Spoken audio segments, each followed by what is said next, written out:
people think of marketing as lead gen. Like marketing means getting leads in my inbox. But I think we have to appreciate the fact that marketing is a bit more. We couldn't have done anything without marketing. We couldn't have hired anybody without marketing. We would have gotten no PR without marketing. We would not have been able to go to any events without marketing. So that took a while. But I don't think anything would have worked out without marketing. It's our jobs to tell better stories. And always remember, it's the risk takers that are rewarded. People are sick and tired of being marketed to, and they're sick and tired of being sold. The single biggest story today in sales and marketing is how our customers are buying differently. Hello, Teemu, and welcome to the Growth Hub Podcast. How are you doing today? Thank you. I'm doing all right. It's been a productive day, so that's good. Okay, I'm glad we're getting you on a good day. So this might not go so well if you were having a really crappy day today. So I'm glad. It's rare to catch me on a good day, but this is one of them. So you're lucky. Lucky ones. Yes. Fantastic. So, okay, let's go to the topic of the day. We're going to be talking about your internationalization process that you guys have been doing or continue to do at Leadoo. Yeah. So, let's start with the big picture. Give us kind of an overview of the Leadoo's international expansion so far. What was the situation at Leadoo when you started? When was that? What kind of markets you started with? Kind of the main story, and then we'll ask you more detailed questions after that. All right. So the main story around the internationalization, I guess, was when we got our first investment round in Q2, Q3 of 2019, so a few years ago. And obviously that money was supposed to be spent on going abroad and growing, which we did. And we chose UK and Sweden as the first markets to go to, which are still kind of our core markets alongside Finland. And what else would you like to know? So hold on, you went to a new market in 2019, or that's when the decision was made? We went there immediately. We made a decision and then we booked flights and then we left. Oh, brilliant. So that was a year after Leadoo was founded, right? Yes. That's very, very quickly. Yes, we're quick. So we had good growth in Finland. I don't remember anymore, but I think we had a couple of hundred clients already in Finland. And we saw that it was working. We got the investment and we started going abroad. Brilliant. So was that you weren't at Leadoo at the very beginning, but I think you joined very quickly. Was it 2019 as well? Yeah, I joined April 2019. I think I was employee number 19 or something. So we weren't too big back then. And then I was in AE for a few months. Then I started building out stuff like sales playbooks and stuff like that. And then the guys wanted to reward me and send me to the UK to open up our UK branch. So that was quick. Yes. That was a big. Okay, can we unpack the big picture here a bit? So, yes. what was your strategy, and how did you decide which country to go first? I think Sweden is the country that most Finnish companies choose anyway, because somebody just speaks Swedish and somebody knows somebody, and we can kind of get going that way. And that's probably the story with Leadoo as well. I wasn't actually not as much involved with the Swedish opening as with the UK. But I think there was a few kind of things that we did in the beginning. So we checked the market in terms of like whether there are any big competitors, if there is a market for us, if there's sorts of companies that we want to target even exist, and so on. And if they exist, are they using anybody at the moment or not? And based on that research, we chose Sweden and the UK. And obviously those were chosen also for the language factor that we can speak the languages. So it kind of eliminates the need of hiring somebody immediately and doing everything in a language that we don't understand at all. So it sounds like there was language, and then there was the potential that you saw in the market. But obviously, as you mentioned already, there was that investor money that was supposed to get you to other markets as well. So kind of 3 aspects to your, can we call it strategy? You can call it strategy. It's a bit of a stretch. But let's call it a strategy. It sounds better. Okay. So it sounds like you guys did some market research in the markets before you went there. Am I reading you correctly? Yes, that is very well stated. We did some market research, not a thorough one. I think we could have done better. Would have saved us some time. But I think just looking back and just knowing what we're like as a company, I think we would have chosen the same markets anyway. So we just went with it, really. But we did some initial research and we kind of concluded that, for example, the UK is not like full of competitors in the sense of like the companies we want to target. We're not selling to enterprise as much, but more like SMB and mid-market. They weren't using any providers like us at that point, and they're still not that much. So in that sense, the market was good. In other senses, we should have done a bit more research when it comes to the actual industries we wanted to target and so on, of how they are, how they behave and so on. That wasn't done. So we went there and we figured it out on the ground. Well, that's one way of doing it. It works. Takes a while, but it works. Okay. We'll get to I want to talk about UK a little bit in more depth, if that's okay. But before we get to that, were there some idiosyncrasies in these different markets that baffled you, or you wish you had known before you went there? There's a lot that I wish I knew before we went there. I think especially with the UK, it's just that we didn't fully appreciate how different the market is overall, like how different people are, how they behave, how hard it is to even get a hold of somebody, how they behave in terms of like when you cold call them, when you meet them, when you try to sell to them, once you've sold to them and so on. There's a big difference between the Nordics and the UK. But there are pretty big differences with Finland and Sweden as well, when it comes to the kind of decision-making processes and all that. So, and the kind of, I guess the story we tell about Swedish people just discussing everything before they make a decision is actually pretty true. It's not just a joke. And I don't think we've fully appreciated that either, but we've figured it out, so that's good. So what is the difference in terms of the decision-making process? You did mention Sweden there, but how about in the UK? How is it actually different to Finland? You can imagine selling to Finnish SMBs. They're quite often very kind of owner-led. Like there's the founder or an owner that kind of runs the business as well. And if they get excited about something or they decide they want something, they should buy it. And they don't ask anybody. They can buy a marketing tool without speaking to marketing and then let marketing know that I bought this for you. It doesn't happen anywhere else, especially in Sweden, where if the CEO wants to buy something, they invite marketing, sales, customer support function, all back office, everybody's operation. They're all included. They all need to agree. They all need to see it, to believe it.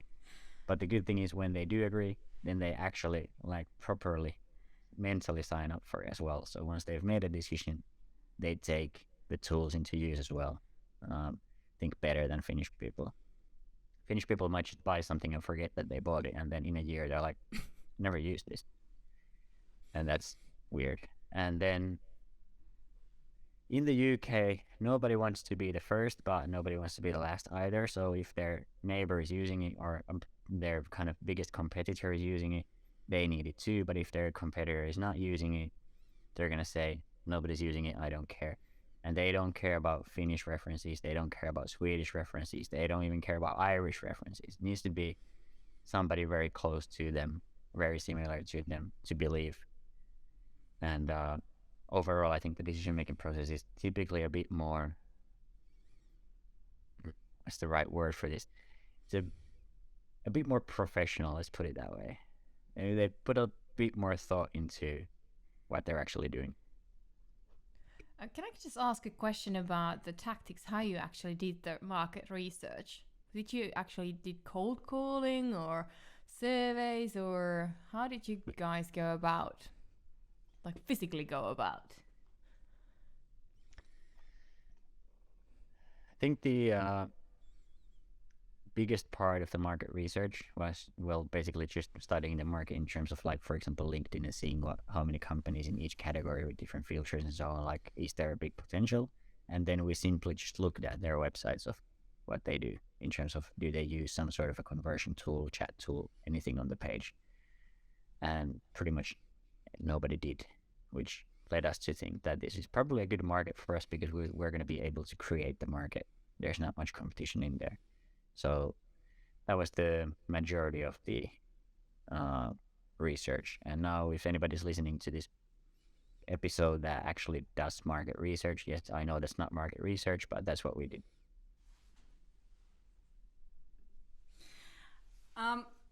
Can we talk about maybe UK specifically, since you went to open that market, and then, talking to you earlier, I've understood that you guys are actually doing pretty okay, or even well, in the UK at the moment.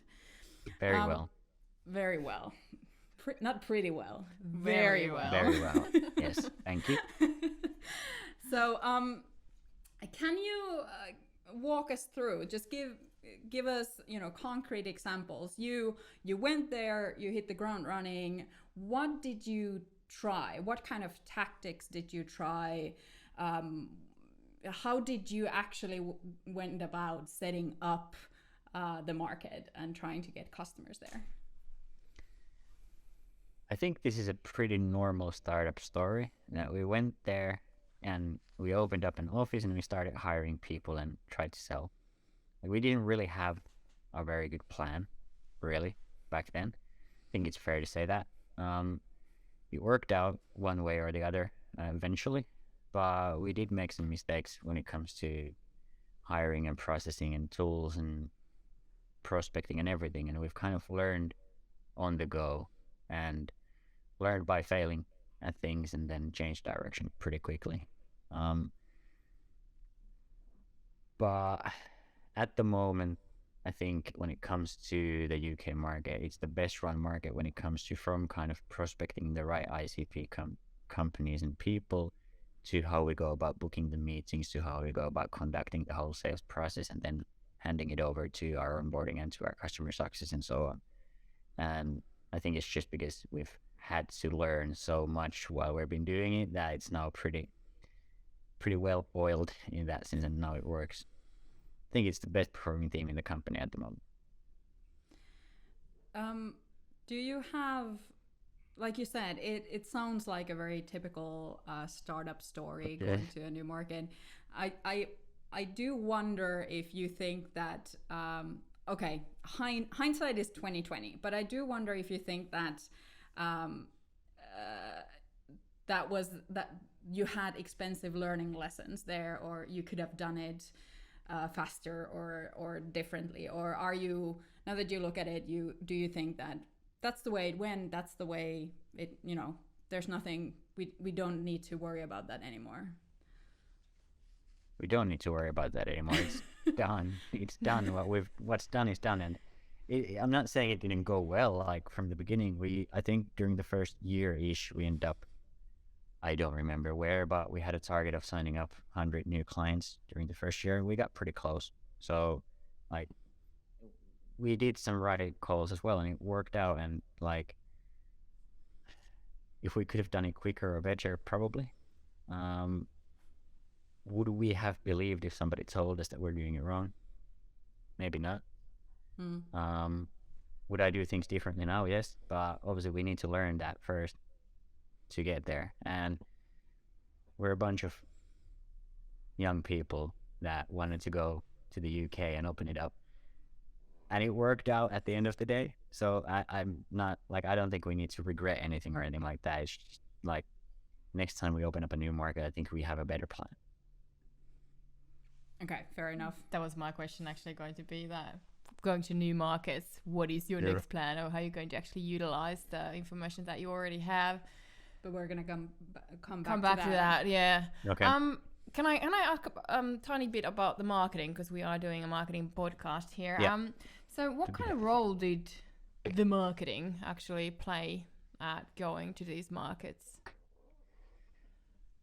That's a good question. I think us, in terms of, I'm categorizing myself in like as a salesperson. Salespeople think of marketing as lead gen. Like marketing means getting leads in my inbox. But I think we have to appreciate the fact that marketing is a bit more. Especially since Thank you this for is that. Thank you. We appreciate it. good. So when it comes to all the kind of basic like positioning, having any sort of material, having a website, would we have been able to build a website just us sales guys? No. Like marketing is just a bit more than just the leads. So when it comes to what sort of role did marketing play, like a huge role. We couldn't have done anything without marketing. We couldn't have hired anybody without marketing. We would have gotten no PR without marketing. We would not have been able to go to any events without marketing. A huge role. And then taking it back to what I said in the beginning about lead generation, I think we didn't do that much in the beginning because nobody in the UK had ever heard about us. So we had some kind of basics to do first about just only like existing there, getting even any case study with local clients, figuring out who we want to sell to and so on. So that took a while. But I don't think anything would have worked out without marketing. Would you say your sales and marketing were pretty well aligned going to these markets? I think pretty well is pretty fair to say. Could always be better. I don't think we've ever been very good at information flow from sales to marketing. I think when it comes to kind of who we're targeting and what sort of material we need and what sort of webinars we want to produce and all that stuff, I think marketing and sales are pretty well aligned. I think what was lacking in the beginning was like when we were speaking to clients, we were cold calling people, we were meeting people, feeding that back to marketing wasn't optimal in the beginning. Could have been a lot better. I think it could have saved us some time as well from that side. But yeah, pretty well aligned. Such a Finnish way of putting it. It's pretty okay. It's decent. Yeah, it it's also decent. sounds like a British way of putting things. Yeah, it's pretty okay. Yeah, It's all right. it's all right. So, what's the marketing setup like at the moment? Then, does every country have their own marketing team, or is marketing centrally operated from Finland? Both. So centrally operated, like we have our CMO is in Finland running the show from Finland. We're hiring a head of marketing as well. Doesn't need to be in Finland. So there's a bit of a shout out for anybody in marketing listening to this. We're looking for a head of marketing. But then we have local resources as well for all the markets, basically. Some of them are kind of full-time employees and some of them maybe 50% marketing, 50% something else. But we have like a local resource for each market that are responsible then for kind of events, webinars, content, the kind of execution stuff. Do you see that that's something that you wouldn't be able to be without having that local resource for marketing? We've been without it for a long time, so we can live without it, but it's not optimal. When it comes to especially the execution and like, for example, in the UK, a big lead gen way for us is events, going to events like marketing showcase and technology for marketing and the likes. And just, I don't think people appreciate how much work it does to actually organize an event or even go to one. So like, we could live without a local resource, but it's not optimal because then it's a time away from something else. Also, salespeople aren't typically very good at writing content, unfortunately. Yeah, it's interesting that you say that and you mentioned that because obviously, I mean, we talk to a lot of companies and everybody who wants to go to a new market. It's always that question of, okay, should we devote marketing resources in these countries as well, and how much, and so forth. So it's always a balancing act for companies. So would you actually say that when it requires physical, attention, then like events. Then it's probably something that you would actually need a local marketer to take over. I'm sure if need is the right word, but it helps massively. And on top of that, just like localizing stuff doesn't just mean translating stuff. Like if you want to do content for English buyers, like buyers from the UK, we need to speak their language, and it's not just writing like perfect English from Finland. It's not the same thing. They think differently, they act differently, they react to different stuff differently. So we need to be able to localize what we're saying and localize the messaging as well. And it's not very easy for a non-native person or somebody who's not done it for a while. So in that sense, I think a local resource, it doesn't need to be on the ground. Like you can have a local resource, you can have an English resource in Spain, it doesn't matter. But just having somebody who knows the market well, who knows the people, who knows how to speak to them, it does help. Yeah. I love that response. I love it. Translation is not same as localization. Okay, so you are a salesperson, and most of our listeners are SaaS marketers. What would be your advice for them? What can they actually do to best support their go-to-market efforts in their companies? I made a post about this in LinkedIn as well a while back. We ran a webinar and we asked about 150 marketers if they go to client meetings, and about 70% of them don't go at all or go less than once a month. And I'm gonna leave my advice as a question format. So how are you gonna know what the clients need and how they think if you never speak to them? Amen. That's the advice. I love you. Yes. I don't want to turn this into marketing versus sales and marketing and sales silo rant. There are places for that, but gosh, I wish that marketers would talk to customers more and take part in sales meetings and sales calls and so forth. So And it's so easy. I mean, just go to meetings and talk to each other and have the same KPIs. That's really one thing. Yes. All right. Let's move to. Hold on. Yes. Did you say the same KPIs already, or did you just talk about the sales meetings? I didn't say anything, but that you should have same KPIs as well.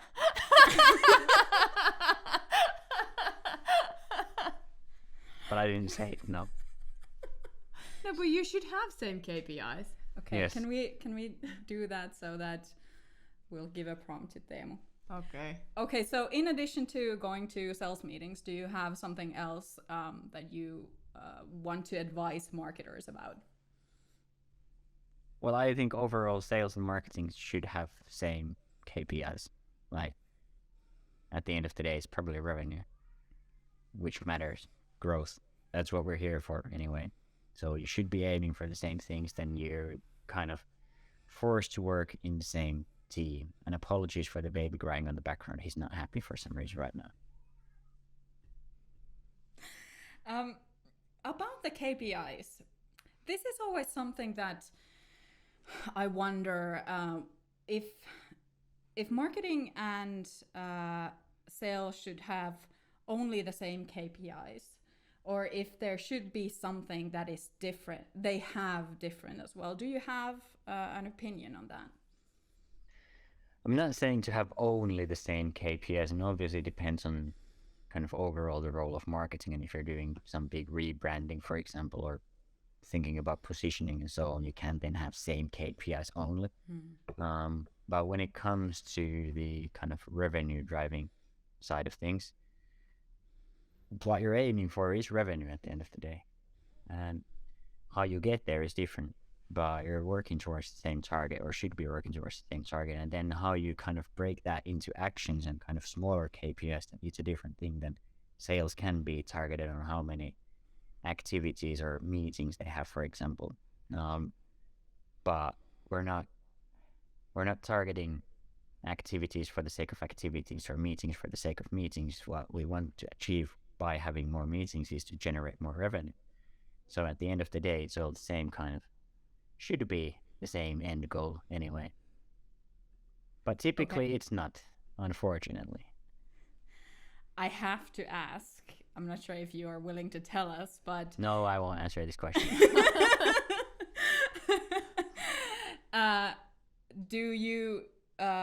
Does Leadoo's sales and marketing have the same KPIs?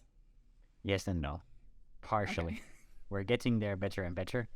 We have marketing has a sales target is a funny way of saying it, but we have marketing initiated deals per month or per quarter as well as a target amongst other things. So yes, but I think it could be measured even better. So expanding to new markets, that's always, of course, challenging. Which of the markets have been the most challenging for you to enter, and why would you say that? Well, overall, I think the UK has been the trickiest one to kind of crack the code. Just because it's so different and it's so competitive, even though there's not many companies exactly like us competing for the same thing, but there's just so much noise in the market. And there's more people in London than there is in Finland. So there's just so much going on in there, and it's hard to kind of break out from the crowd. It's hard to separate yourself from the others, and it's been tricky. But it doesn't mean that the other markets would not have been challenging either. I'd say all of them, and we've also run some trials in other markets that didn't work out, but they were kind of small scale trials, and the markets we've actually tried to go for are UK and Sweden and Finland, and I'd say UK has been the hardest one out of the three. So when you look back at what you've guys accomplished so far in these markets, what would you say are the, can we call them mistakes, the main mistakes that you've made in your quest to break into these markets? Let's not call them mistakes. Let's say, what would we do differently next time? Can we call them pitfalls? We can call them pitfalls. We can call whatever we want, but at the end of the day, things we want to do differently next time. Overall, I think there's a few key things that I can mention here, but first of all, having a strategy. So in reality, we just went and we figured it out. We didn't really have a solid plan that we can then see, okay, this is working, this is not working, or what are we measuring against, and so on. We went full gas, let's go, let's see what happens type of a way. So maybe next time we'll have a better strategy overall. Do you mean sales strategy specifically, or a bigger plan? Like go-to-market strategy. I guess a go-to-market strategy, yeah, because we could have utilized marketing, sales, partnerships all better as we go, or as we went, I think. So overall, just having a clear go-to-market strategy, and then obviously you can refine it as you go. But if you don't have anything, then all you do is refine it or figure it out.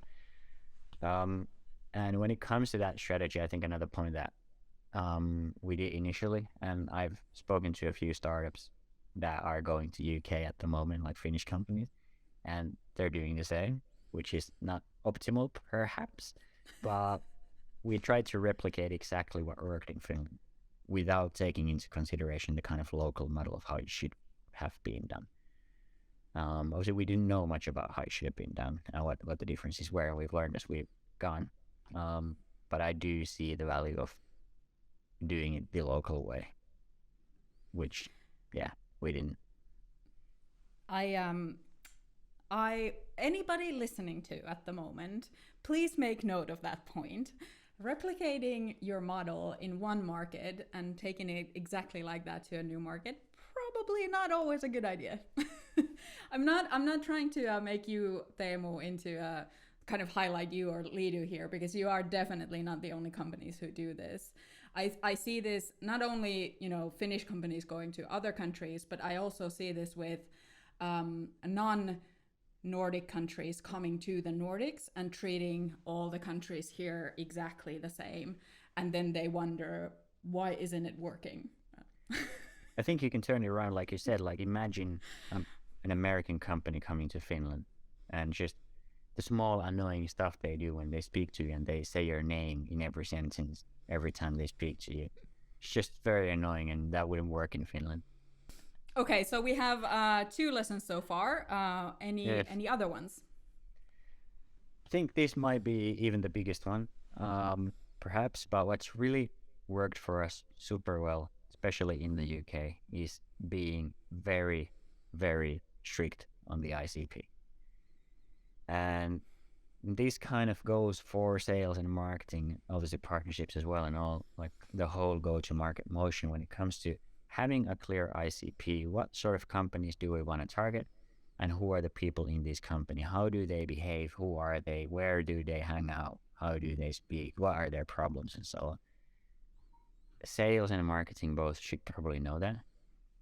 It's going to make both of our lives a lot easier, most likely. But also when it comes to then keeping these clients happy and keeping them Leadoo clients for a long time. If we are only selling to companies that we know our solution worked for, they're going to be pretty happy for a long time. But if we're freestyling and selling to anybody that has a website, it's going to be trickier to keep everybody happy. But overall, it's just made the whole go-to-market motion a lot simpler, a lot easier when we've narrowed down on a few key markets that we want to be targeting.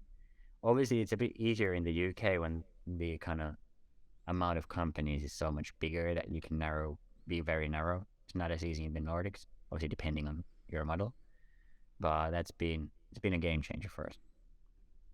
I want to ask something about that. Did you, just to clarify, did you guys have an ICP in mind when you went to the UK, and then you've refined it as you've gone, or is it something that you didn't have ICP and then you've made it later on in there? We did, but it's changed pretty much from what it was. And so I guess this comes back to replicating what worked in Finland. So we kind of tried to do the same. So there were a few key industries that we knew it works really well in Finland, and we went for them. And we saw there's a lot of companies. For example, for us, a good industry is construction, or home improvement. And we went to that and we started looking for roofing companies in the UK, for example. And we found, there's 1,000 roofing companies in this list. And it turned out that half of them didn't even have a website. So how are we going to sell to them? So we kind of had an ICP, but we didn't actually notice that it's like the actual industry is totally different in the country. So it's refined quite a lot as we've gone. And at the moment, the ICP is different in all 3 countries that we work in as well. Oh, that's really interesting that it's, obviously we always say that the ICP has to be specific for that market, but I think it's really interesting that it is different in all of your different markets that you work at. Well, there are similarities, and there are industries that are very good in all 3 markets, but there are some big differences as well. And it is what it is, and we need to accept that and focus on the right ones in each country or each market. Great. We're still talking about lessons. Yes. Any more that you want to share? I guess one more I could point out is just like, especially when you get an investment round in and there's high pressure and high willingness to grow very fast, it's very easy to start hiring very fast as well. Let's just grow by growing our headcount. And when you take into consideration the other 3 that I mentioned, not having a great plan when it comes to the whole GTM motion and trying to replicate what works in Finland, and not defining an ICP, when you add hiring too fast to that, it might create a bit of chaos. So my advice would be to not hire too fast. Maybe try to find a few key players initially that have done what you need to do before in another company, for example, and then build on that, instead of hiring a full team immediately and then running with it.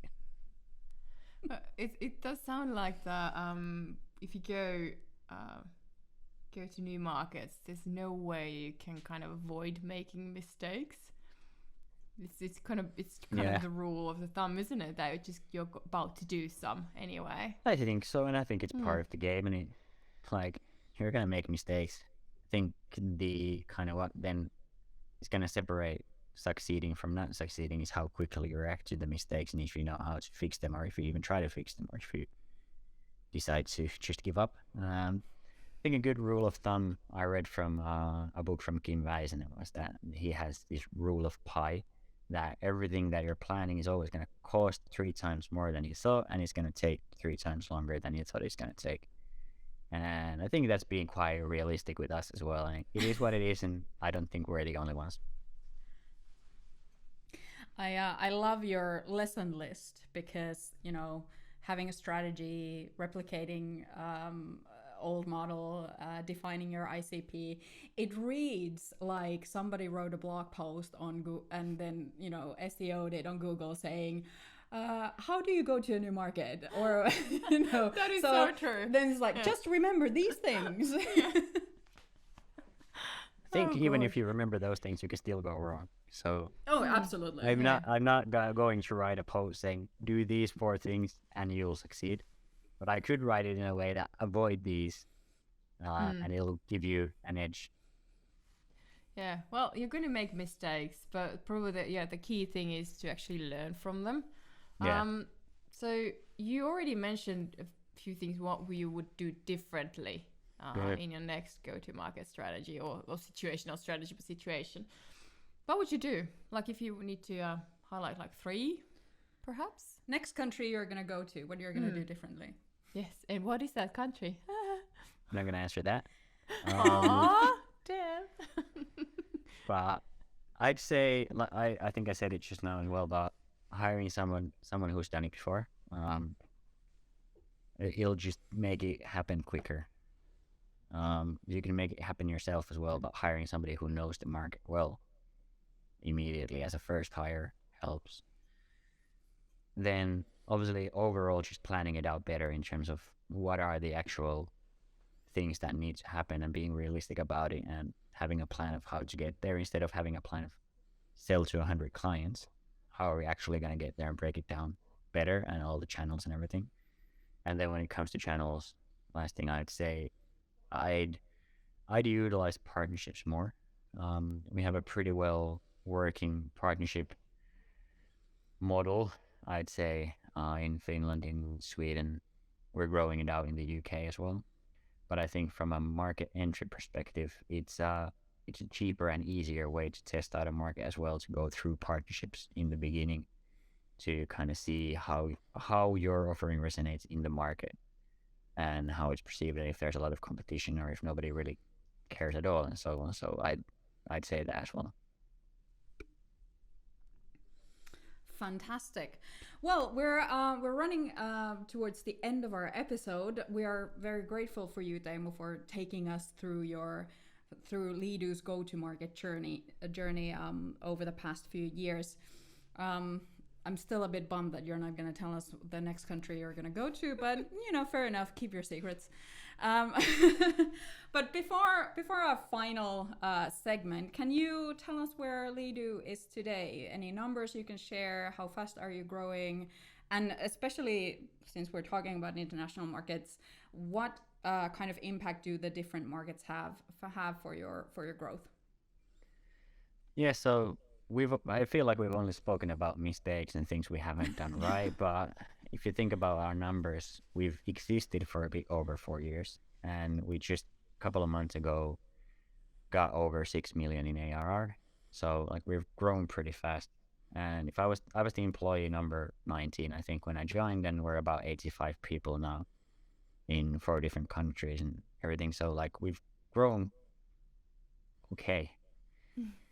It hasn't been bad, to put it that way. And the last year was a bit trickier when it comes to like there's a lot going on in the world, as you've probably noticed. So it's changed people's buying behaviors and people's priorities and so on.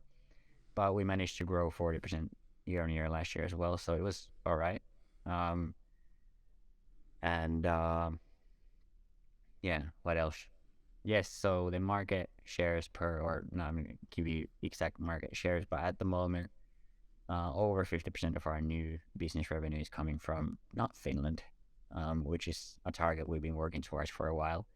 And I'm actually quite happy to see it happening, although I'm still personally also working towards the Finnish market. But still, I'm rooting for our international teams.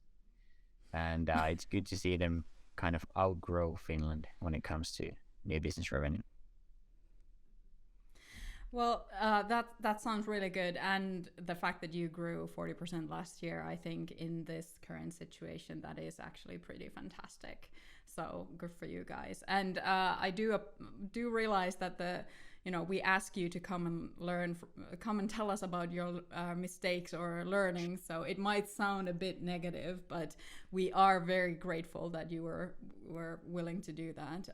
And the fact that also Leadoo is actually doing well as well. So we'll leave it to a positive note. Positive note. And it's really inspirational to hear, kind of, even though you made mistakes, you are conquering the world bit by bit.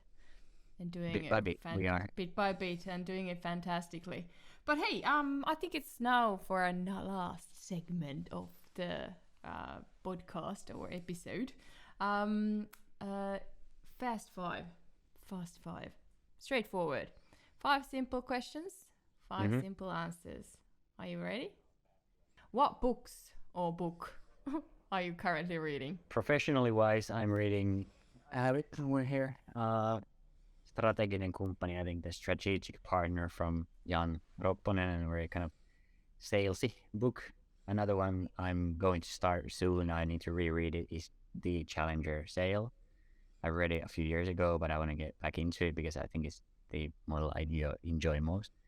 And then I'm a big fan of Jack Reacher books, and I'm listening to them all the time when I have any free time. A SaaS company you love and why? I'm not sure if I love any company. It sounds weird, but one company that I admire, it's called Lavender. I think their technology is, I haven't even used it, but I could sell it. I think it's brilliant. I've seen a demo and I'm blown away. So I think the product's brilliant, but actually the way they've built the company around people and the way they're building their brand awareness in LinkedIn and building it through the people in the company instead of the actual technology is just amazing.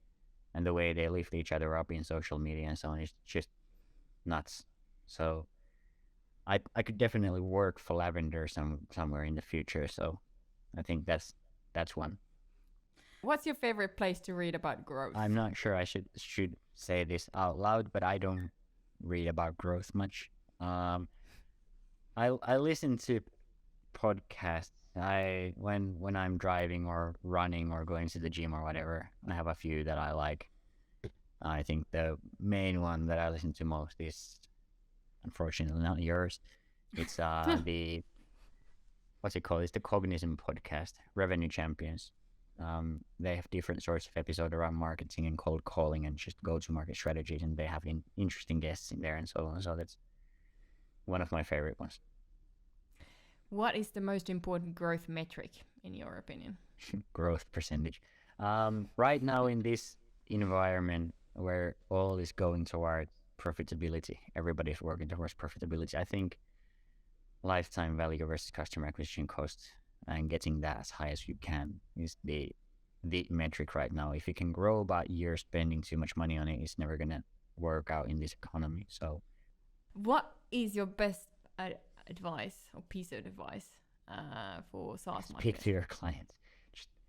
That's it. I'm gonna repeat this once more. Go to sales meetings and try to understand how your clients and your prospects think, what they need, what they're afraid of, what they're looking forward to, what challenges they have, and then utilize that. Go to sales meetings. Stop hiding. Perfect. Well, that is it, folks, for this episode. Thank you for listening. And Teemu, thank you so much for coming on our podcast. As usual, it's so much fun talking to you. Thank you. It's been a pleasure. That's it. Thanks everyone for listening. We hope you enjoyed it. Let's keep the conversation going on Twitter at SaaS Growth Hub or LinkedIn at the SaaS Growth Hub Podcast. And if you don't want to miss the next episode, make sure you subscribe to the Growth Hub on Apple Podcasts, Spotify, SoundCloud, or right here on YouTube.